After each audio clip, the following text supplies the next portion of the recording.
इसके पहले जो शिक्षा थी वो क्षमता मूलक शिक्षा नहीं थी। अब आप कहेंगे, आप जानते हैं कॉन्स्टिट्यूशन के आर्टिकल 12 से लेकर 35 में हमारे मौलिक अधिकार हैं। उन मौलिक अधिकारों का ऐसा नहीं कि वायलेशन था उसमें, लेकिन नई शिक्षा नीति में कहीं भी आपको ऐसा महसूस नहीं होगा कि आपके ऊपर किसी प्रकार का कोई हिंड्रेंस, आपके लिए कोई इनसर्कल बाधा क्रिएट की जा रही है कि आप आगे नहीं बढ़ सकते। आपकी स्वतंत्रता है, आप जिस लायक जितना समय आपके पास है आप उतने समय में शिक्षा ले सकते हैं। 1 साल का समय है डिप्लोमा कोर्स लीजिए, 2 साल का समय है, 3 साल का समय है, 4 साल का समय है। आजकल इंटीग्रेटेड कोर्सेज चल रहे हैं, एक साथ 2 कोर्स, 2 डिग्रियां भी आप ले सकते हैं। 6% बजट की बात की गई है पहली बार नई शिक्षा नीति में। उस बजट का तो वास्तव में बहुत ज्यादा अभी प्रभाव नहीं आया, लेकिन एक बात जरूर कहूंगा कि जो पाठ्यक्रम चेंज हुए, जो पढ़ाने के तरीके चेंज हुए और जिस प्रकार से अपनी निज भाषा में विकास की बात कही जा रही है, मेडिकल और इंजीनियरिंग जैसे विषय की पढ़ाई उनकी अपनी मातृभाषा में हो रही है, यह बहुत ही अच्छी बात है। मातृभाषा से ही व्यक्ति के आत्मबोध और उसका आत्मगौरव बढ़ता है, क्योंकि जीवन निर्माण की जो उसकी शैशवावस्था होती है वह मातृभाषा में ही बीतती है। तो जीवन के मुख्य अवयव जो उसके घटक हैं, जो व्यक्तित्व निर्माण के, उसकी अगर उसकी अपनी भाषा में उसको समझाया जाए तो ज्यादा अच्छा उसे होता है। इस नई शिक्षा नीति में उसमें भी विशेष वरीयता दी गई है। कौशल और सबसे बड़ी बात, मूल्यांकन मानक को इसमें लचीला बनाया गया है। सबके लिए शिक्षा, सब पढ़ें सब बढ़े का स्लोगन है।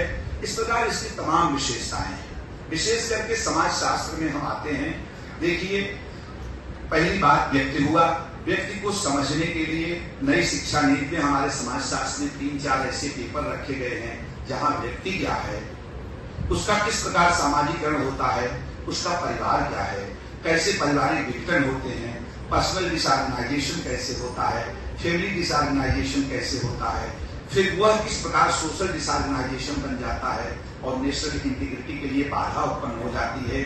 ये सारी चीजें आपको नई शिक्षा नीति एक आधार प्रदान करेगी समाज शास्त्र में आप कैसे पढ़ें। इशूज सोसाइटी के सामने क्या है, वो चैलेंजेस क्या हैं, उनके समाधान के तरीके क्या हैं, ये भी हमारे नए पाठ्यक्रम में विशेष करके समाज शास्त्र में भी, और मुझे लगता है कि आपके मनोविज्ञान और अर्थशास्त्र में भी रखा गया है।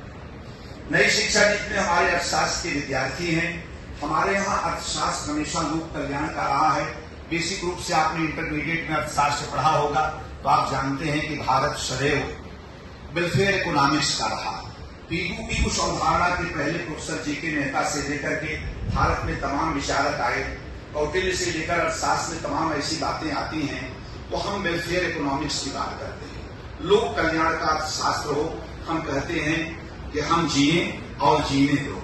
हमारा अर्थशास्त्र केवल स्वयं भोक्ता या स्वयं उत्पादक नहीं होता। हमारे यहाँ की संस्कृति है, हम इतना अधिक उत्पादन करेंगे तो जो उत्पादक नहीं है वो भी उपभोक्ता बनेंगे।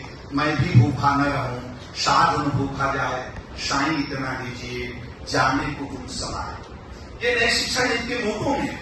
हमारे यहाँ आप देखिए, scholarship, earn while you learn, ये सारी चीजें इस नई शिक्षा नीति में। आप कमाइए, स्कॉलरशिप चल रही है, प्रोजेक्ट से जो पैसा आ रहा